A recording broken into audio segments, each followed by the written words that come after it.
Indonesia. Berabad-abad sebelum merdeka, pesantren sudah eksis yang didirikan oleh para ulama, para kiai. Dan oleh karena itu maka kalau kita tanya tentang pendidikan asli Indonesia, ya pesantren itu. Dan ini sudah juga termaktub dalam prolog dan mukaddimah Undang-Undang Nomor 18 2019, yaitu Undang-Undang Pesantren. Ini salah satu.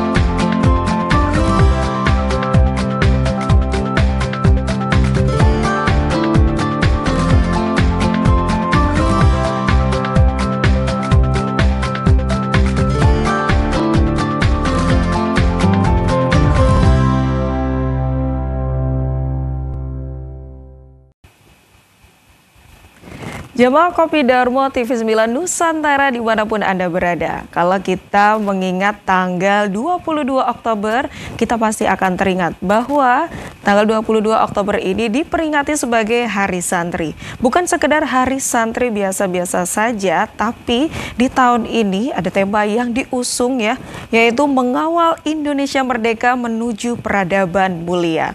Mungkin sebelum ini kita sempat mendengar ada kabar yang kurang sedap atau bagaimana, tapi nanti kita akan kulik bagaimana makna sesungguhnya Hari Santri di tahun ini. Kita akan bahas di Kopi Darmo, Kopdar bareng orang-orang pintar.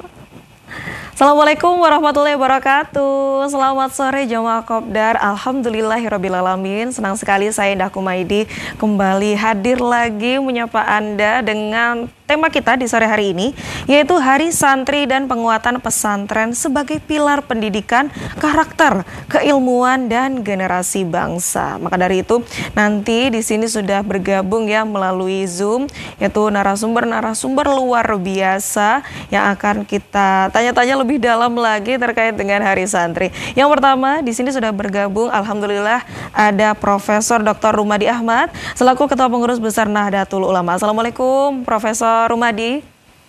Waalaikumsalam warahmatullahi wabarakatuh. Alhamdulillah. Kabar baik, Prof?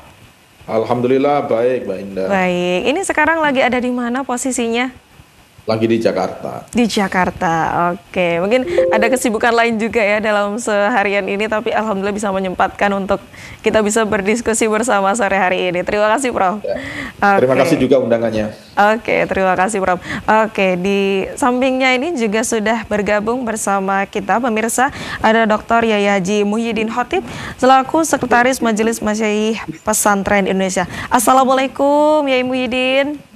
Waalaikumsalam warahmatullahi wabarakatuh. Oke, ini nggak boleh kalah sama Profesor Rumadi. Kabar baik, Yai Muhyiddin? Alhamdulillah baik-baik. 2 hari sibuk. Ini sampai hari Sabtu. Kita adakan HSN beruntut. Oke, ini lagi ada di mana sekarang? Di Situbondo, di Situbondo, Mbak. Di Situbondo. Berarti lagi ada acara ya sampai hari Sabtu ke depan? Iya, sampai hari Sabtu nih. Ada acara apa, Yai Muhyiddin? Rangkaian HSN dari berbagai level. Oke, ini ya. Makanya ini juga menyempatkan waktunya untuk kita diskusi sore hari ini. Terima kasih ya, Muhyiddin. Ya, sama-sama, Mbak. Kita boleh bergeser dulu pemirsa kepada Profesor Rumadi terlebih dahulu. Sebagai Ketua Pengurus Besar Nahdlatul Ulama, pastinya membawa tema mengawal Indonesia merdeka menuju peradaban mulia bukan berarti tidak ada alasan khusus begitu. Nah, kira-kira apa makna Hari Santri bagi pendidikan, bagi juga masyarakat saat ini dengan tema yang diusung di tahun ini? Silakan, Prof. Rumadi. Ya, tema yang tadi disebutkan itu sebenarnya tema yang sempat menjadi bahan diskusi ya di kami di lingkungan Nahdlatul Ulama. Setelah melalui berbagai macam refleksi, maka memang di tahun ini kita mengambil tema tadi itu mengawal Indonesia merdeka. Ini untuk memastikan bahwa orientasi santri ini adalah orientasi kebangsaan, orientasi keindonesiaan, dan santri tidak boleh teralienasi dengan persoalan-persoalan kebangsaan. Itu yang menjadikan kami mengambil tema mengawal Indonesia merdeka tadi itu. Kemudian tapi juga harus ada arah kemana komitmen kebangsaan para santri ini harus diarahkan gitu. Nah, tahun ini kita mengambil satu tagline tadi itu, menuju peradaban mulia. Jadi memang kita sedang bergerak sebagai bangsa, sebagai bagian dari komunitas internasional. Kita memang harus bersama-sama untuk membangun peradaban dunia ini, tetapi peradaban dunia itu harus dijunjung, harus dibangun dalam kerangka kemuliaan. Jadi untuk memuliakan semua pihak, siapapun, terutama manusia yang menjadi bagian dari atau menjadi subjek utama dari kemajuan sebuah peradaban. Gitu. Itu sih, Mbak, kira-kira. Jadi kalau dikaitkan dengan pertanyaan tadi soal pendidikan segala macam, jadi memang pesantren kan saya kira kita semuanya sudah tahu lah ya, bahwa pesantren itu menjadi, bukan saja dia menjadi institusi pendidikan tertua di Indonesia sejak sebelum Indonesia merdeka, tetapi kontribusinya untuk menjadi bagian penting dalam mencerdaskan kehidupan bangsa, yang menjadi tujuan dan visi besar bangsa Indonesia adalah mencerdaskan kehidupan bangsa, dan pencerdasan kehidupan bangsa itu tidak bisa dilakukan kecuali melalui institusi pendidikan. Dan di situ saya kira pondok pesantren sudah membuktikan selama ratusan tahun bahwa dia menjadi institusi yang bukan hanya mencerdaskan secara akal, bukan hanya mencerdaskan secara nalar, tetapi juga mencerdaskan batin, ya, menjadi bagian dari bagaimana rohani manusia itu juga harus dicerdaskan, gitu. Itu ya. Itu saya kira. Ada dua yang menarik di sini, mengawal Indonesia merdeka. Kalau misalnya kita mendengar kalimat merdeka atau Indonesia merdeka begitu ya, kita ingatnya itu di Agustus begitu ya, karena hari lahir Indonesia adalah di Agustus. Sementara hari santri ini bertepatannya di 22 Oktober. Lalu di sini memang diselipkan juga peradaban mulia. Kalau misalnya Prof. Rumadi, kita ingin tahu lebih dalam lagi sebenarnya visi misi yang dibawa untuk PBNU sendiri kepada mungkin Indonesia dan lingkungan sekitar, atau mungkin ini adalah implementasi setelah santri itu keluar dari pondok pesantren atau bagaimana? Mungkin boleh dijelaskan lagi oleh Prof. Rumadi. Ya, memang di satu sisi kita ingin menegaskan aspek kesejarahannya, Mbak, bahwa memang Hari Santri yang diperingati tanggal 22 Oktober itu kan tidak bisa dilepaskan dari sejarah kebangsaan kita ya, tahun 45 yang hanya beberapa bulan setelah kemerdekaan. Kemudian ada satu ujian penting yang terjadi di Surabaya, makanya Gus Yahya dalam berbagai macam pidato, termasuk kemarin pidato di Jombang ketika peringatan Hari Santri itu kan beliau menyitir ungkapan dari Presiden Prabowo yang menyatakan bahwa proklamasi itu dilakukan di Jakarta tanggal 17 Agustus. Tapi ujian pertama dari proklamasi itu adalah di Surabaya. Di Surabaya. Dan Gus Yahya kemudian mengatakan, dan yang harus diingat bahwa yang mengerjakan ujian itu adalah santri-santri Nahdlatul Ulama sampai kemudian Indonesia lulus dan kita bisa menikmati kemerdekaan seperti hari ini. Gitu. Itu yang harus ditegaskan bahwa pesantren Nahdlatul Ulama itu adalah kelompok yang bukan hanya dia institusi pendidikan untuk mencerdaskan kehidupan bangsa, kecerdasan akal, kecerdasan batin, ya, tetapi juga komunitas yang terus berjuang untuk kepentingan bangsa dan negaranya, termasuk di awal-awal kemerdekaan. Kita tahu misalnya Mbah Hasyim, Kiai Hasyim Asy'ari sebagai Syekhul Akbar Nahdlatul Ulama mengeluarkan resolusi jihad tanggal 22 Oktober ini, yang dari resolusi jihad itu kemudian melahirkan perlawanan ketika tentara Nika masuk ke Surabaya sehingga terjadi perang 10 November yang kita peringati sebagai Hari Pahlawan. Baik, terima kasih Prof. Rumadi. Nanti kita juga masih akan melanjutkan perbincangan kita dengan Yai Muhyiddin begitu ya. Jangan kemana-mana pemirsa, kita akan kembali setelah yang satu ini. Tetap di Kopi Darmo, Kopdar bareng orang-orang pintar. Kembali lagi di Kopi Darmo, Kopdar bareng orang-orang pintar. Oke, Jawa Kopdar, kita masih kembali lagi dalam obrolan kita terkait dengan Hari Santri dan penguatan pesantren sebagai pilar pendidikan karakter keilmuan generasi bangsa. Tadi kita sudah sempat sedikit mengobrol bersama dengan Prof. Rumadi bagaimana pemaknaan Hari Santri itu ya.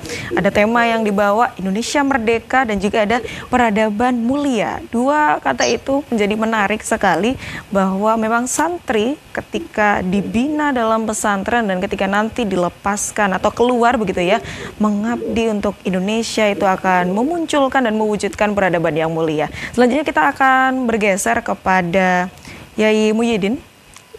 Kalau tadi, kalau dari pemaknaan dan spirit Hari Santri begitu Yai, kalau misalnya kita bertanya kira-kira kontribusi pesantren dalam membentuk moral dan karakter bangsa, nah ini kira-kira bagaimana, boleh dijelaskan silakan Yai Muhyiddin.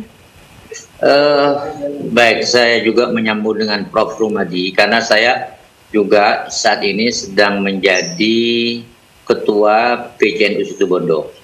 Cuman ini kami bergerak di kabupaten, akan tetapi dalam posisi saya sebagai sekretaris Majelis Masyayikh ikut bisa menjelaskan bahwa pertama, dari sejak awal pesantren itu diakui sebagai pendidikan asli di Indonesia. Berabad-abad sebelum merdeka, pesantren sudah eksis yang didirikan oleh para ulama, para kiai. Dan oleh karena itu maka kalau kita tanya tentang pendidikan asli Indonesia, ya pesantren itu. Dan ini sudah juga termaktub dalam prolog dan mukaddimah Undang-Undang Nomor 18 2019, yaitu Undang-Undang Pesantren. Ini salah satu di antaranya. Terus yang kedua, ternyata keberadaan pondok pesantren dengan kepemimpinan kiai yang penuh keikhlasan sebenarnya tidak punya target untuk santrinya itu bisa jadi ini dan itu. Tetapi kiai itu adalah hanya ingin mengantarkan santri itu bermoral, berilmu pengetahuan, mampu membimbing umat menuju kebaikan sesuai dengan aturan dan cita-cita agama dan bangsa dan negara itu, agar generasi ke depan itu menjadi generasi yang kuat secara keilmuan juga kerohanian, keimanan. Akan tetapi dalam perjalanannya ternyata dari regulasi ke regulasi itu ternyata peran santri secara real itu kurang mendapatkan keadilan bila dikaitkan dengan lulusan pesantren itu tidak leluasa, tidak seluasa betul dalam berkiprah secara aktif di berbagai lini pendidikan, termasuk di perguruan tinggi, termasuk di madrasah, sekolah, itu belum bisa kalau itu hanya mengandalkan lulusan pesantren. Dari itu pesantren banyak di Indonesia lalu melakukan penyetaraan dan juga saat ini yang terbanyak adalah pesantren terintegrasi, yaitu pesantren yang di dalamnya ada sekolah formal, apa itu madrasah atau SMA atau SMP atau SMK dan lain-lain. Di sini karena memang butuh satu catatan penting dari negara pengesahan, yaitu memiliki level efek yang mengikat kepada santri itu, yaitu ijazah. Lah kemudian dengan ijazah itu maka santri bisa melakukan multi entry dan multi exit. Multi entry, pesantren menerima semua SDM dari manapun untuk bisa sekolah di pesantren. Multi exit adalah pesantren lulusannya bisa berkiprah di mana-mana. Ternyata banyak orang alim, banyak orang pintar itu tidak bisa leluasa karena faktor tidak punya ijazah tadi itu. Ini yang menjadi salah satu pertimbangan, berarti kurang adil. Dari itu, dari sisi ini kami sangat mengapresiasi atas hadiah atau kado HSN 2025 ini atas ditandatanganinya Dirjen Pesantren. Itu untuk memperkuat, dan ini sebelum rekognisi, karena kita memiliki tugas dalam Undang-Undang Nomor 18 2019 itu ada 2 lembaga yang harus ada, yaitu lembaga disebut Dewan Masyayikh, yaitu lembaga penjaminan mutu internal di pesantren, dan ada Majelis Masyayikh, itu lembaga penjaminan mutu eksternal. Dan di dalamnya harus orang-orang yang paham tentang pesantren dari berbagai aspeknya supaya tidak melenceng.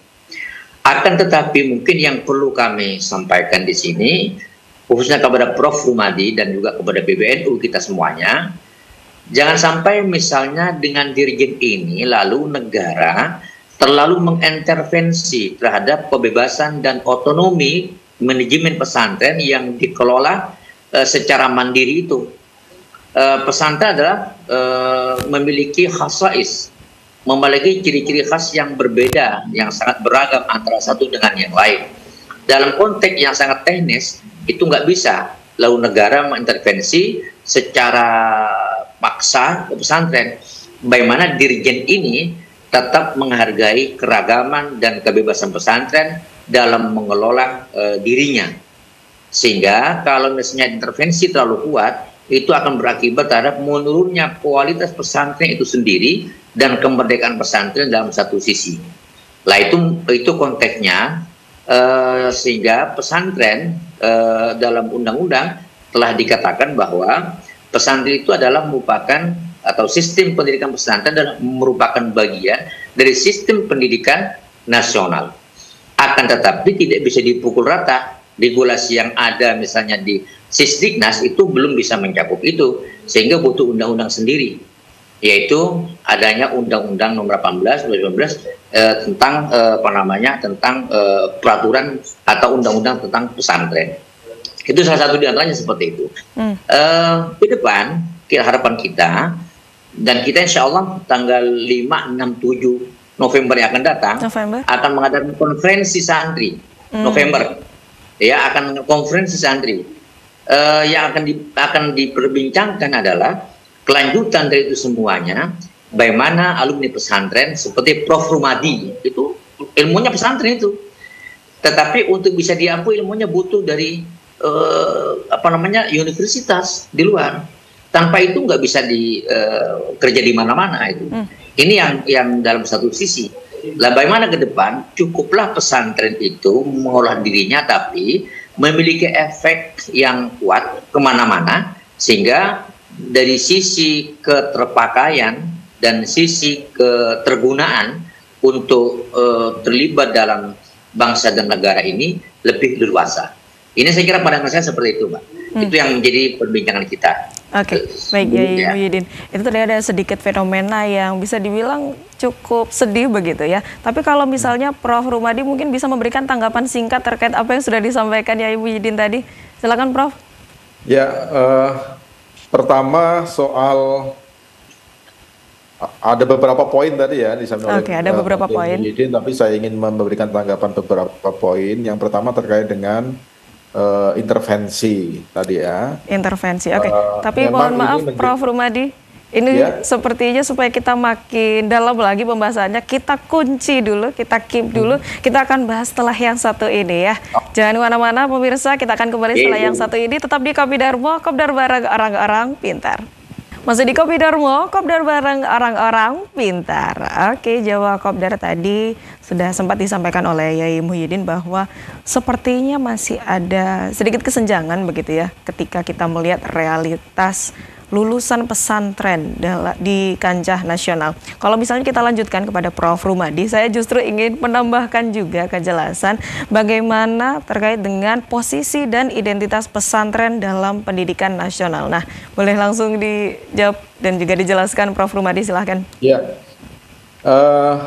kalau kita lihat dalam sekuens sejarah ya Mbak Indah ya, sebenarnya dari waktu ke waktu perbaikan pengakuan pemerintah terhadap eksistensi pandangan pesantren itu harus saya katakan lebih baik. Jadi ada perbaikan dari waktu ke waktu. Meskipun memang kalau kita lihat misalnya sampai pada tahun 90-an atau akhir 90-an, memang posisi pesantren itu sangat terpinggirkan gitu.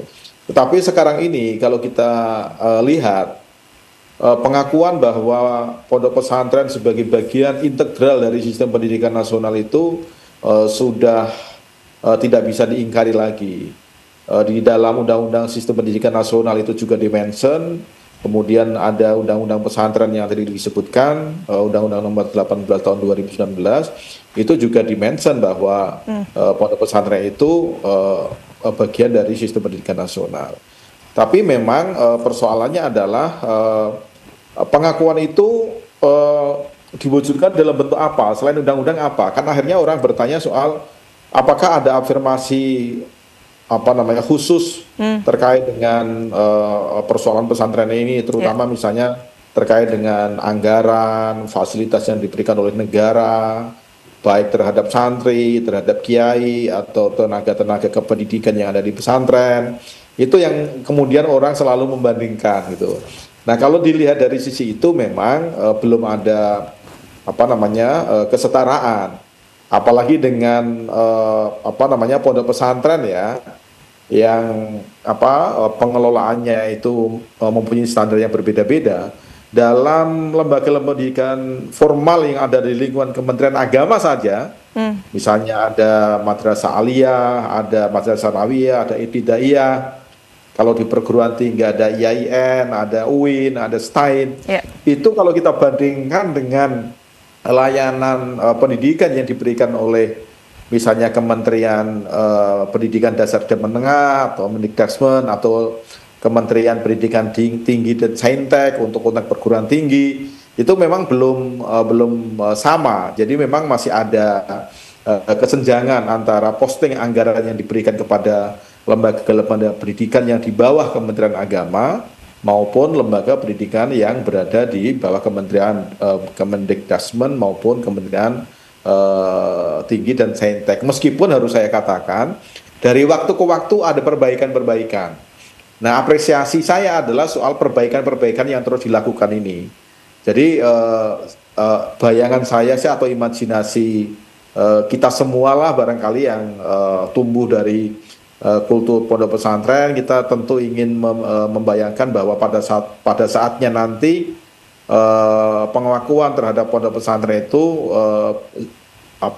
bisa sepenuhnya itu, sehingga nanti tidak ada lagi perbedaan-perbedaan perlakuan antara lembaga pendidikan keagamaan yang di bawah Kementerian Agama maupun lembaga pendidikan yang tidak berada di bawah Kementerian Agama gitu. Itu poin saya yang ingin saya katakan terkait dengan persoalan kebijakan pemerintah ya. Jadi intinya selalu ada perbaikan meskipun sampai sekarang masih terdapat kesenjangan tadi, itu yang penting gitu. Nah, yang lain Mbak, memang regulasi yang terkait dengan pengaturan pondok pesantren yang kemudian masuk dalam undang-undang, ada lembaga pendidikan termasuk Kiai Muhyiddin misalnya yang menjadi sekretaris di Majelis Masyayikh, Ma'had Ali misalnya. Itu memang dari dulu itu selalu membawa konsekuensi yang terus diperbincangkan, terutama yang terkait dengan wah ini jangan intervensi atau intervensinya sejauh mana. Ini yang selalu menjadi tema. Jadi di satu sisi pondok pesantren bagaimanapun dia ingin mendapatkan fasilitas dari pemerintah, yang itu mempunyai konsekuensi kalau dia mendapatkan fasilitas atau lembaga pendidikan yang berada di dalam kontrol pemerintah, kemudian mendapatkan APBN dan lain sebagainya. Itu kan ada standar-standar ya yang harus dipenuhi. Nah, kadang-kadang standar-standar yang harus dipenuhi ini yang kalau tidak hati-hati itu memang membawa dampak yang tidak terlalu mengenakan untuk pondok pesantren. Kenapa? Pondok pesantren itu kan dia lincah bergerak, kemudian fleksibel segala macam, itu kan karena informalitinya. Jadi kebiasaan untuk tidak terlalu formal ya, yang tadi saya sebut informality, itu adalah bagian dari karakter pesantren yang memungkinkan dia bisa misalnya mengakselerasi kurikulumnya sendiri, kemudian model pengelolaan lembaga pendidikannya sendiri, diatur sendiri gitu. Tetapi kalau dia menjadi lembaga pendidikan formal, itu ada standar-standar, misalnya yang saya tahu Kiai Muhyiddin di mas saya itu kan selalu berpikir mengenai bagaimana melakukan akreditasi terhadap pondok pesantren, terutama pondok pesantren yang mempunyai lembaga pendidikan formal seperti Imad Ali. Karena Pak Ahmad Ali ini adalah perguruan tinggi misalnya, apakah dia akan mengikuti model akreditasi yang ada di perguruan tinggi? Nah, perguruan tinggi mana? Apakah perguruan tinggi yang ada di Kementerian Dikti itu sudah pasti tidak? Atau Kementerian Pendidikan Tinggi yang ada lingkungan Kementerian Agama misalnya? Itu yang kemudian menjadikan perdebatan. Tetapi kalau ini dipaksakan kepada Mahat Ali, itu pasti akan merusak sejumlah hal, terutama informalitinya tadi itu, yang itu menjadi kekhasan pesantren. Maka mencari titik-titik keseimbangan itu hal yang selalu tidak mudah gitu. Cukup rumit, tapi itulah bagian dari pergulatan yang sampai hari ini masih terus dilakukan gitu. Oke, baik Prof. Rumadi. Ada banyak sekali poin-poin yang sudah disampaikan. Nanti kita akan tanyakan juga kepada Yai Muhyiddin bagaimana masa depan pesantren, dan kira-kira kalau tadi saya kira itu untuk regulasi atau dukungan yang diberikan kepada pesantren sebenarnya sudah ada. Tapi apakah pesantren itu masih harus melakukan perbaikan kah? Atau mungkin dari pemerintah masih harus ada kebijakan khusus terhadap pesantren lagi, atau bagaimana? Nanti kita akan bahas setelah yang satu ini. Tetap di Kopi Darmo, kopdar bareng orang-orang pintar. Kembali lagi di Kopi Darmo, kopdar bareng orang-orang pintar. Oke, Jawa Kopdar, tadi kita sudah mendengarkan juga bagaimana penjelasan dari Prof. Rumadi. Sekarang kita akan bergeser kepada Yai Muhyiddin. Kalau misalnya tadi saya kira dan saya pikirkan kembali bahwa dukungan regulasi untuk pesantren itu sebenarnya sudah ada. Nah, kira-kira sebenarnya apa yang harus direfleksi? Apakah masih ada kebijakan yang harus dievaluasi kah? Atau mungkin dari internal pesantren sendiri, apakah masih harus ada penyesuaian antara ilmu agama dengan ilmu sainsnya? Dan ini sekaligus saya tambahkan lagi nih, PR-nya agak banyak ya Yai Muhyiddin. Bagaimana terkait dengan masa depan pesantren ke depannya? Kira-kira mau dibawa kemana? Silakan, Yai Muhyiddin. Terima kasih, Mbak. Jadi perlu kami juga, saya sekarang melaporkan Pak Rumadi ini sebagai Ketua PBNU gini. Jadi dalam Undang-Undang Nomor 18 2019 itu ada dua kategori pondok pesantren. Pertama ada pondok pesantren berjenjang, ada pondok pesantren yang non jenjang. Pondok pesantren yang berjenjang itu untuk di tingkat Dikdasman itu ada sebutan nomenklaturnya, ada muadalah. Muadalah itu diartikan dulu penyetaraan. Ada muadalah salafiyah, itu yang dikelola para kiai dan itu yang banyak berdiri bawahnya Nahdlatul Ulama.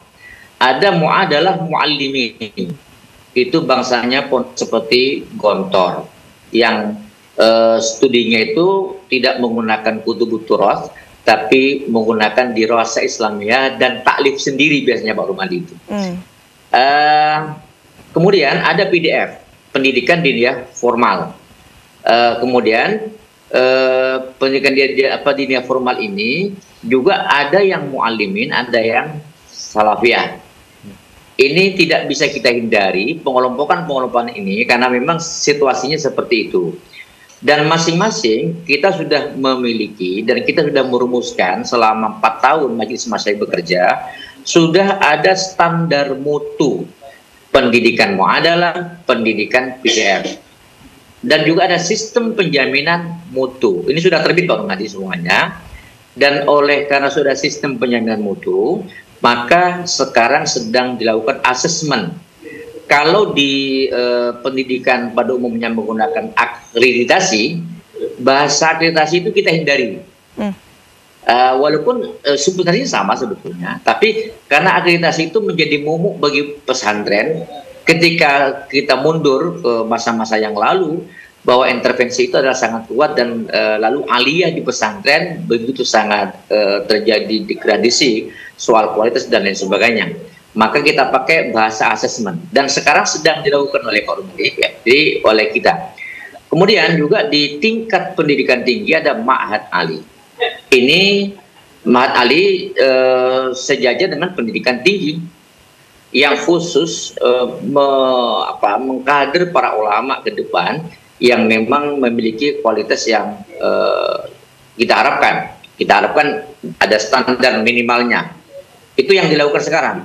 Dan alhamdulillah proses penetapan standar-standar itu yang sekarang ini sudah dibuat regulasi dalam bentuk KMA, ini kita sangat partisipatoris. Kita menyusun itu bukan majelis masyayikh ansih, tidak. Tetapi di situ melibatkan semua satuan pendidikan. Itu kita libatkan. Sehingga ini kesepakatan bersama, minta disahkan kepada pemerintah. Itu segi formalitasnya di situ. Lah, yang kita rumuskan di situ adalah hanya dalam bentuk skala-skala besar. Misalnya soal SKL-nya, soal apa namanya, soal grand design kurikulumnya, bukan kepada kurikulum yang sangat rinci, enggak, tapi grand design-nya seperti apa. Kemudian juga standar pengajarnya itu harus seperti apa. Tetapi basisnya di situ adalah basis keilmuan, basis pesantren. Jadi seorang ustadz, seorang kiai bisa apa namanya mengajar di situ, tetapi kita memberikan kriteria. Ada karya tulis enggak yang dibuat oleh kiai yang bersangkutan? Saat ini sanad keilmuannya kira-kira ngaji kitab apa saja di situ. Kemudian misalnya yang bersangkutan saat ini jam terbangnya sudah kemana?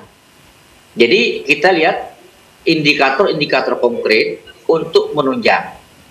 Oleh karena itu selanjutnya nanti butuh rekognisi. Jadi peran di sini adalah ada rekognisi, ada afirmasi, ada fasilitasi. Yang kita garap sekarang untuk multi exit, multi entry tadi itu adalah soal rekognisi. Rekognisi itu adalah sebuah pengakuan dan penguatan kepada pesantren dalam positioningnya, dalam dalam ini garis horizontal dengan sistem pendidikan nasional yang ada, sehingga nanti lulusan pesantren itu ya bisa jadi tentara, lulusan pesantren bisa jadi juga bisa juga jadi dosen dan lain sebagainya. Itu yang kita harapkan, sehingga peran pesantren ke depan lebih leluasa. Itu secara regulatif. Lah ini memang terjadi dilematis soal informalitinya tadi itu yang Pak Rumadi itu, bahwa memang tidak mudah melakukan komunikasi dengan kiai-kiai pesantren itu, karena kita harus dalam memposisikan mustafid Pak Rumadi. Kita adalah menimbang. Jangan sampai kita datang ke pesantren lalu mengajari kiai-kiai, lalu kita sebagai mufidun lahum misalnya, enggak bisa itu. Tersinggung kiai-kiai itu. Mereka sudah martabatul masyayikh dan asyuyuh yang memang secara sosial kita harus memposisikan. Saya ini termasuk local wisdom saya kira di situ, sehingga kegagalannya beberapa tahun yang itu karena faktor komunikasi yang tidak seimbang tadi itu. Oke, baik Kiai Muhyiddin. Sebentar akan kita cukupkan terlebih dahulu.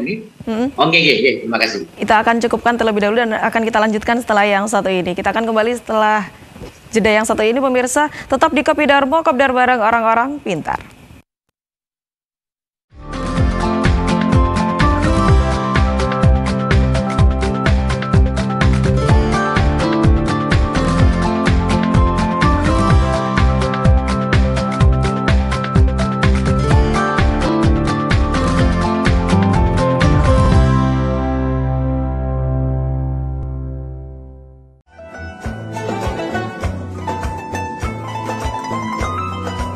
Jadi kan sujud rukuk yang tumaninah tadi itu pada menjogo sholat. Jadi ketika sholat gak terima, Allah gak terima, musproto, meaningless, tidak bermakna sholatnya gitu loh. Acara ini dipersembahkan oleh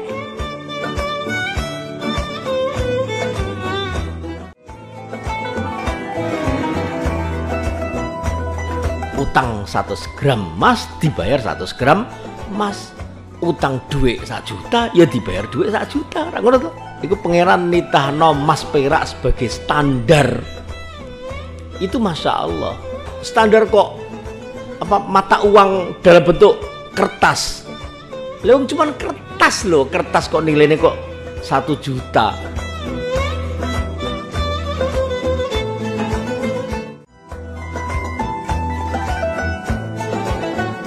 Wala kelutaya akal iku mambaul ilmi sumbering ilmu wa asasuhu lan dasarane ilmu. Artine nek gak ono akal ya ora ono ilmu. Lah khayat ya ora pokok. Lah nek wis ono ilmu mesti khayat.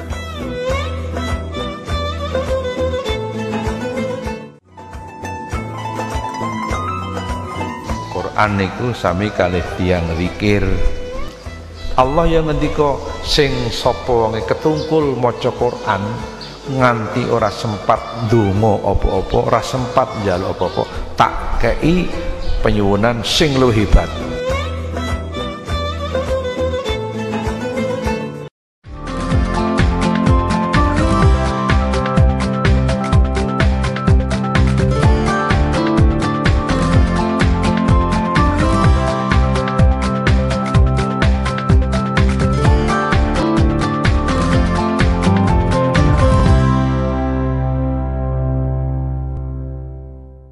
Masih di Kopi Darmo, Kopdar bareng orang-orang pintar. Ya, Jawa Kopdar tadi kita sempat jeda dengan Yai Muhyiddin. Mungkin boleh dilanjutkan, silakan Yai Muhyiddin. Dalam closing ini saya hanya menyampaikan 2 hal, kata kunci. Pertama, optimis. Insya Allah ke depan pesantren tanpa mengurangi kualitasnya, walaupun dengan regulasi yang dibuat atas kesepakatan bersama, insya Allah kita optimis akan lebih maju dan juga dapat pengakuan yang kuat dari negara. Yang kedua, harapan saya kepada para kiai dan para pengurus pesantren terus al-harakah, melakukan pergerakan dan tajdid, inovasi dalam berbagai hal, termasuk tidak stagnan, bagaimana mengelola dan mendesain manajemen pesantren itu sesuai dengan tingkat kebutuhan zaman dan sesuai dengan kemajuan ilmu pengetahuan dan teknologi. Itu mesti dilakukan. Tanpa itu, tanpa melakukan inovasi, kita nanti juga bagaimanapun juga akan digerus oleh keadaan. Saya kira demikian. Terima kasih. Oke, baik. Untuk Kiai Muhyiddin sudah dicukupkan, mungkin boleh kita bergeser kepada Prof. Rumadi. Mungkin ada yang ingin disampaikan atau mungkin menjawab juga kalau kesah dari Yai Muhyiddin. Silakan Prof. Rumadi. Ya, saya ingin menegaskan ulang yang tadi saya sampaikan ya, bahwa kebijakan pemerintah terhadap pesantren ini dari hari ke hari semakin baik, termasuk adanya Dirjen Pesantren yang kemarin disampaikan Menteri Agama. Itu menurut saya sesuatu hal yang bagus dan patut diapresiasi. Meskipun saya harus katakan perjuangan untuk pondok pesantren saya kira juga masih banyak hal yang harus dilakukan. Tadi yang disebut dengan multi entry, multi exit itu saya kira akan menjadi perjuangan yang sangat berat, karena bagaimanapun juga misalnya memastikan bahwa lulusan pondok pesantren atau terutama misalnya Mahat Ali misalnya ya, yang bisa diakui oleh lembaga pendidikan yang lain atau institusi-institusi pemerintah, itu masih membutuhkan hal yang harus terus kita perjuangkan gitu. Jadi itu yang pertama ya. Kemudian yang kedua, saya kira secara internal sendiri pondok pesantren juga harus terus-menerus melakukan refleksi, terutama misalnya kejadian-kejadian beberapa waktu yang lalu, misalnya terkait dengan standar infrastruktur, ya kritik terhadap pondok pesantren saya kira juga penting untuk menjadi perhatian kita, terutama yang terkait dengan misalnya kemarin ya peristiwa Al-Khazini yang kemudian memunculkan berbagai macam sorotan. Saya kira itu juga menjadi perhatian yang serius, tapi itu tidak bisa dilakukan oleh pondok pesantren sendiri. Pemerintah saya kira juga punya tanggung jawab untuk memastikan bahwa infrastruktur pondok pesantren itu juga harus dibantu oleh pemerintah supaya memenuhi standar gitu. Jadi itu hal-hal yang menurut saya penting untuk dilakukan. Jadi di satu sisi secara vertikal ya, meskipun ada perbaikan tetapi kita tetap harus melakukan perbaikan-perbaikan, termasuk komunikasi dengan institusi-institusi atau lembaga-lembaga di luar pesantren, misalnya memastikan apakah lulusan Mahat Ali itu memang bisa benar untuk melanjutkan ke lembaga pendidikan di luar Kementerian Agama misalnya, bisa masuk berbagai macam jalur, termasuk misalnya apakah dia bisa memasuki peluang-peluang kerja yang disiapkan di kementerian dan lembaga, itu sampai hari ini juga masih menjadi struggle, masih menjadi perjuangan gitu. Apalagi Mahat Ali ya, yang lulusan IAIN, UIN dulu misalnya, alumni Fakultas Syariah itu misalnya gelarnya SHI gitu, Sarjana Hukum Islam. Itu kalau ada peluang kerja yang membutuhkan sarjana hukum, SHI itu nggak diakui gitu, karena dianggap sebagai bukan sarjana model itu yang dipandang berbeda, dibutuhkan. Padahal sebenarnya yang dipelajari oleh sarjana hukum Islam itu kan jauh lebih luas ilmunya daripada hukum yang ada di perguruan tinggi umum. Nah, saya kira yang kayak gini ini masih membutuhkan effort bersama-sama, dan saya kira memang terus bahu membahu untuk di satu sisi pondok pesantren melakukan inovasi-inovasi perbaikan, tetapi di sisi lain komunikasi-komunikasi politik dengan berbagai macam institusi yang terkait juga harus dilakukan juga gitu. Saya kira itu Mbak Indah. Oke, baik, terima kasih banyak Prof. Rumadi dan juga Yai Muhyiddin sudah bisa berdiskusi bersama di sore hari ini terkait dengan Hari Santri dan penguatan pesantren sebagai pilar pendidikan, karakter, keilmuan dan dalam generasi bangsa. Semoga nantinya kita juga bisa maju bersama-sama, bekerja bersama-sama, mendukung supaya santri bisa mendapatkan hak yang setara di Indonesia ini. Terima kasih sekali lagi untuk pemirsa yang sudah menonton Kopi Darmo TV 9 Nusantara di sore hari ini. Saya Indah Kumaidi mewakili segenap kru yang bertugas pamit undur diri. Wassalamualaikum warahmatullahi wabarakatuh. Kopi Darmo, Kopdar Barang, orang-orang pintar.